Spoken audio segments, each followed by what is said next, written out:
Hey guys, it's me, Andrew Ingevet. Today is February 3rd, 2017, and for today's office hours, we have a special guest. It's Eric Hunter. He's a music color teacher just like you. He actually lives in Manhattan. He just moved. And we had a little discussion about working with some students that he's working with who are very young, and so he has had to adapt the curriculum, breaking it down even further because these kids are super young, 3.5, and even working with I think a 14-month or something. So it's we came up with some interesting ideas and talked about how he's approaching things, and I think you'll get some great value out of it. Feel free to leave some comments below. And also, if you would like to do a coaching call with me to be recorded and possibly shared with others, obviously that would be a wonderful thing because not only will you benefit, but everybody in the music color community too. All right, thanks a lot and hope you're having a great week. I have two families of young kids now. Um,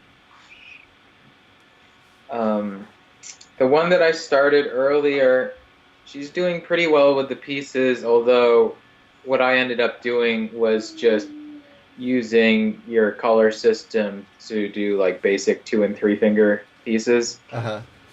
mostly on do, re, mi.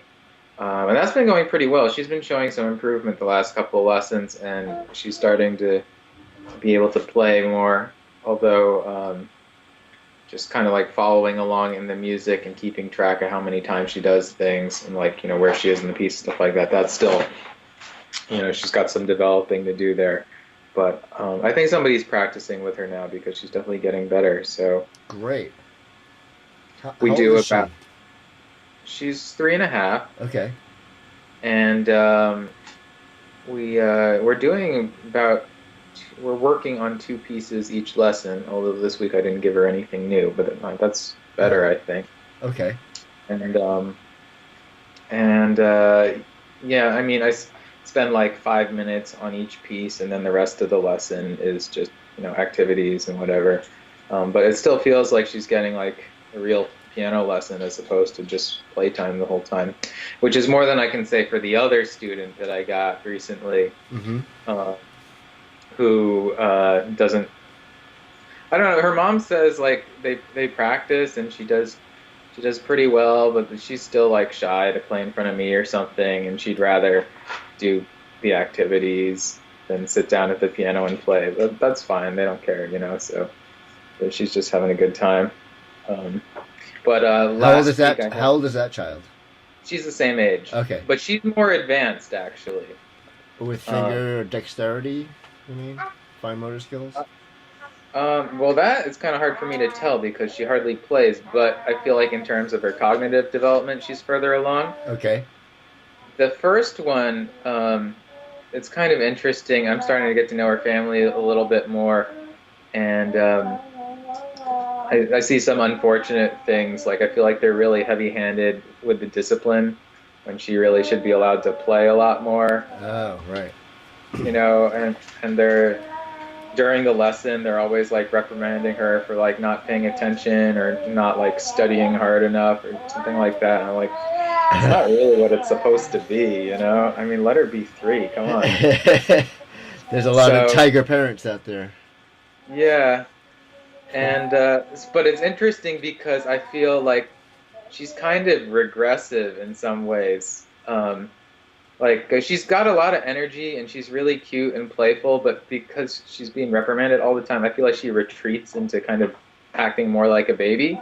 Okay. And even her speech, she's like, I mean, this could be for different reasons, but she doesn't enunciate very well, whereas the other one like speaks much more like an older child. Right. So the difference between the two of them is it's pretty contrasting. Wow. So Um, how many lessons has each of these children have?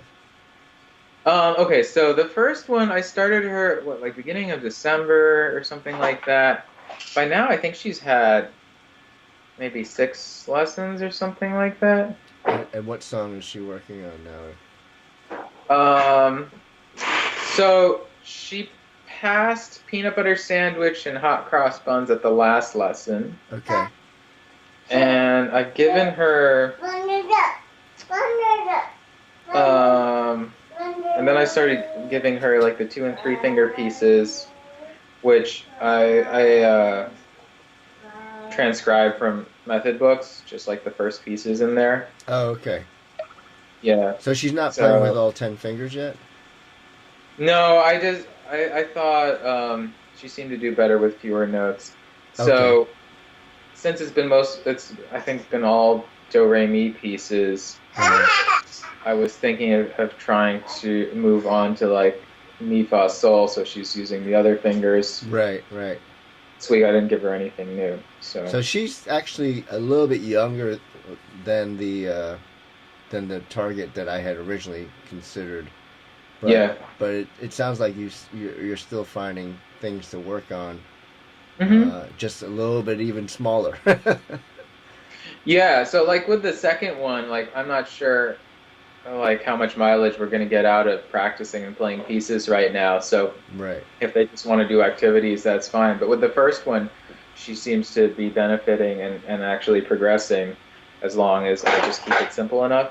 Cool. Um, and like do proportionally the right amount of it because she still needs like a lot of coloring and like Yeah. away from the piano stuff to keep it interesting. So And what? also like when she's away from the piano, then her parents can't yell at her as much because then Oh, it's like we move out of the traditional lesson format. oh, that's a tough thing.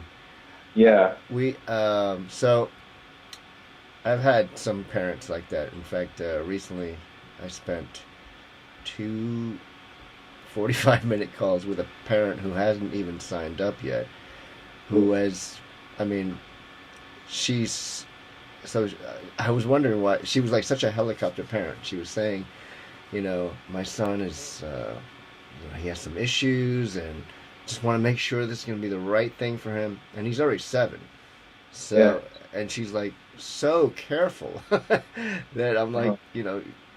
if you just, and so then the second call, which I thought we were just going to be like a 10-minute call to schedule finally. She said, Uh-huh. "Oh, we have some new information. He's actually diagnosed with ADHD, and he has." And then she went into all these big scientific terms, which I was like getting lost on. And she said, Uh-huh. "Oh, I'm a psychologist," and I was like, "Ah, Oh. got it."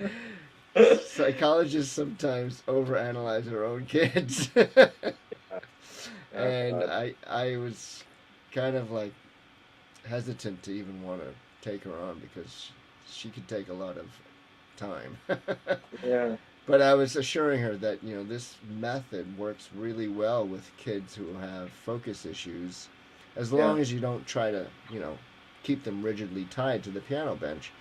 So it Right. sounds like you're doing some good off the bench kind of activities. What are you doing with her to keep her So, engaged?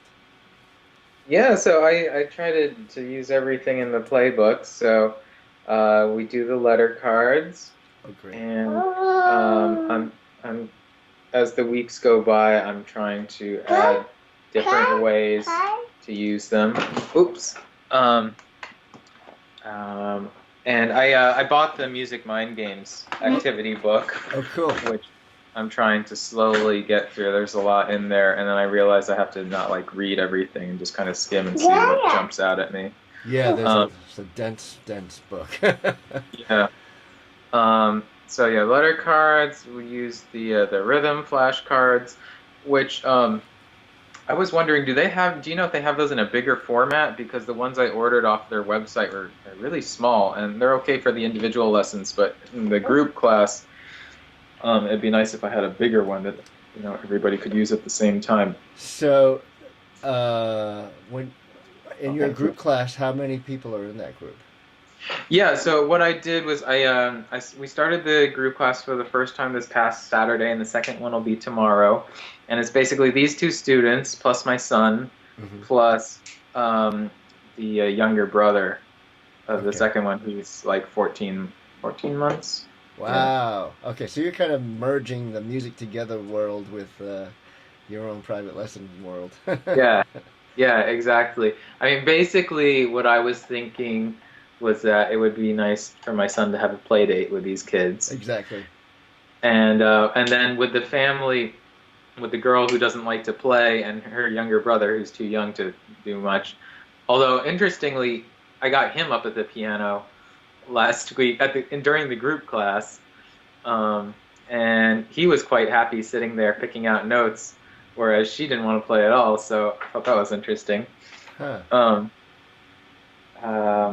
but yeah, I was thinking like it'd be nice to get everybody together for a kind of free form play date, and basically with me playing a lot of stuff at the piano, and then like if we can do any activities together, that would be a bonus. And eventually, as the kids, I mean, the first one was very loose, and of course the kids were shy Yeah. and they're getting used to everything. So hopefully tomorrow and in future ones I'll be able to do more. What I would really like is for the ones taking lessons to be able to play their pieces for each other, Right. Right. so they get used to like kind of a quasi performance right from the beginning. So let me go back to that rhythm card thing. So Hmm. the ones that you're using are from Musicolor, the Music Mind games. They're like the Right. strips, right? They're like Yeah, this. yeah, Yeah. So yeah. I have used them too. I'm not happy with the durability of those cards. They seem to be falling apart very quickly. I mean, I've had them Okay. for years, but um, I want to do uh, our own format. So you're saying you would like them larger for use with groups and individuals. Yeah. Are you thinking like an 8.5 by 11 size, or smaller than that? So actually, I thought when I looked at the pictures of her working with her groups in the book that she had them in a larger format. I always thought they would be like, like about 4 inches tall, Uh huh. Uh huh. and then like, a foot wide or something like that. Right. Um, Right. but at least that way, like two or three kids could point at the same time. So um, that's a great idea. I was thinking, you know what, we could even just do a test where I can throw together a PDF version. Hmm. And Sure. do you have a laminating machine? I do not. Okay. You can pick one up at Target for like $30. Oh yeah? And I think I definitely want those for the letter cards because yeah. last group class the kids destroyed Oh, them. really? The ones I sent you? Yeah. Oh, Well, I that. mean, not destroyed, but I could tell that these are not going to last very long at this rate.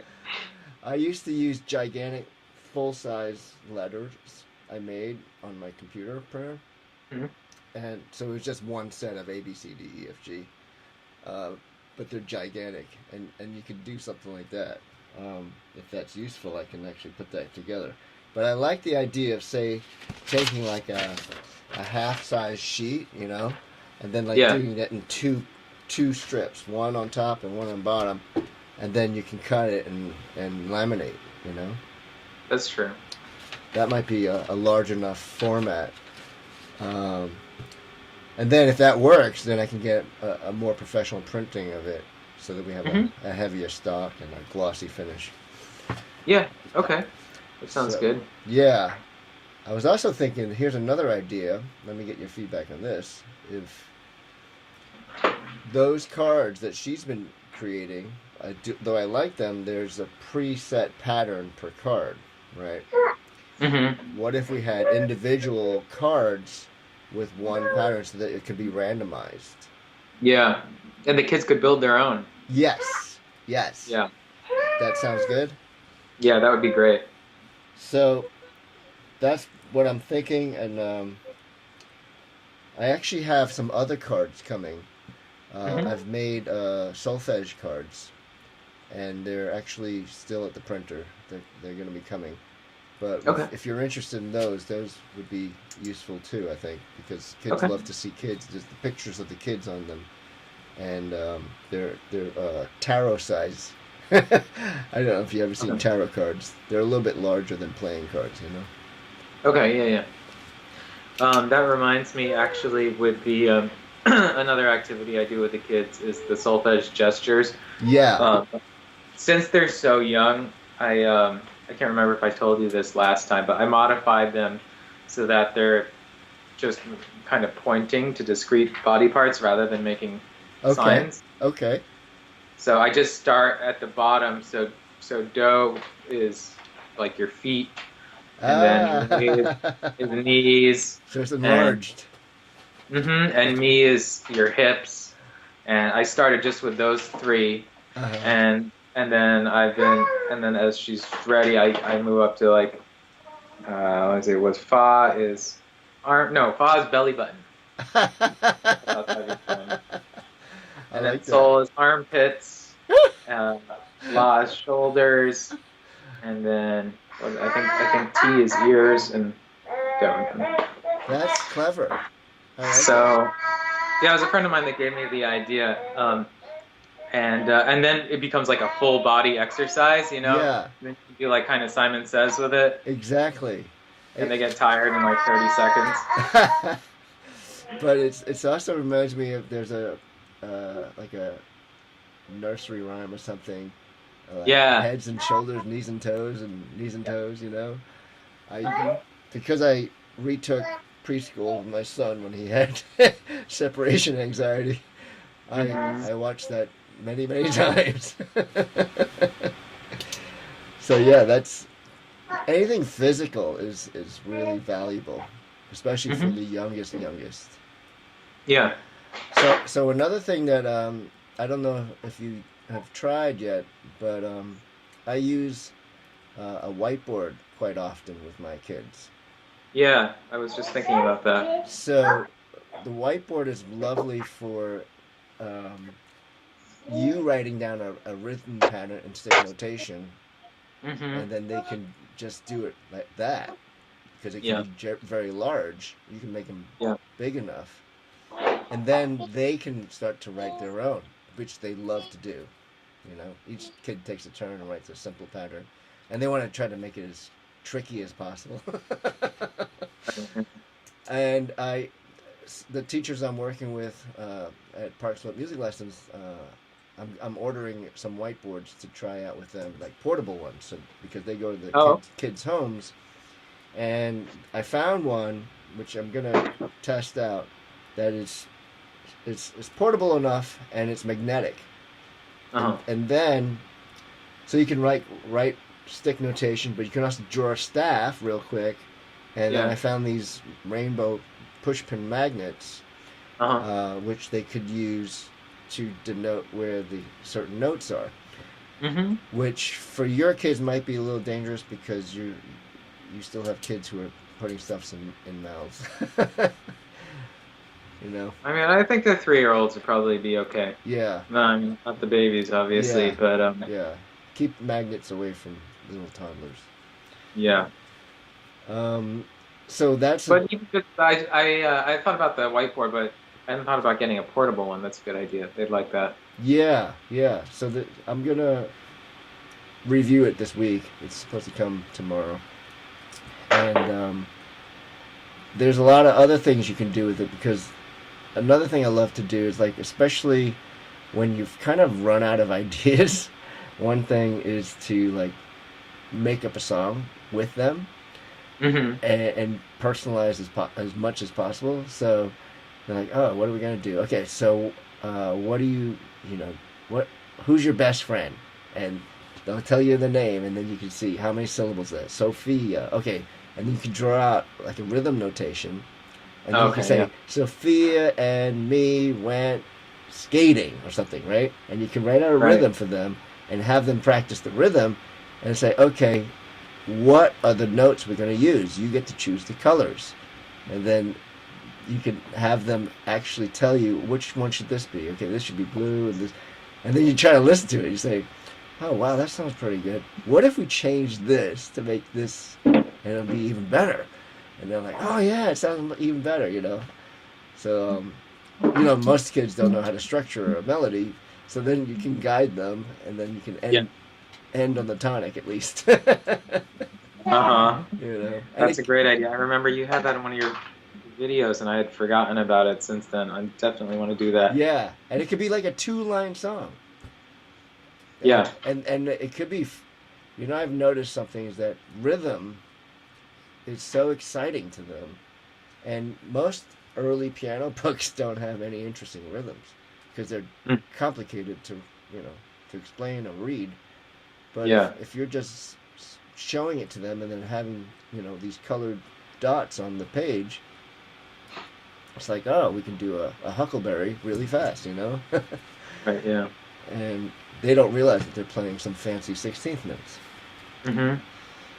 So yeah, I think the off the bench things are really important and kind of not stressed enough at the moment in the course. Yeah, I completely agree. I feel like my perspective on teaching as a whole has completely changed since I started doing that.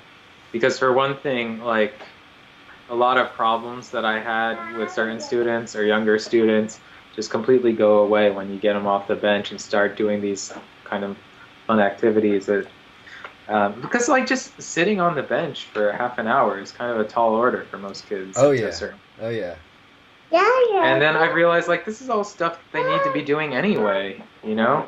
This yeah. is it's a much more holistic approach to teaching music, and I felt kind of dumb for not doing it all these years. No, don't beat yourself up. Yeah, That's but I know I'm still like ahead of the curve compared to a lot of people, oh you yeah, know, the yeah, more traditional route. So, and it's not even hard, you know? yeah. It's fun. You get to play with kids. So one of the guidelines that I kind of try to use is that, especially for the youngest kids, you try to move every 5 to 10 minutes, like Yeah, to a I different try to part do of the room, you know, that. Oh uh, yeah, good idea. I can try to do that more. and it just breaks it up, and all of a sudden they're like, "What? It's over?" And they're like, kind of like surprised that it was so short instead of so long. So yeah, and I also use, well, because I'm working out of my house, I have a metal uh, music stand, and there's a big staff on there. I've you know I have that cardboard staff, and they put magnets on it, and they love to try to trick me with really difficult melodies. They say, "Play this." I say, "Oh, Okay. that," and I will play it once in a while, and be like, "Oh my goodness, that sounds crazy." That's great. And then I'll say, "Okay, it's Uh, my turn," and I'll write one for them, and they'll be like, then they have to. Of course, these are kids who are already starting to read on the staff.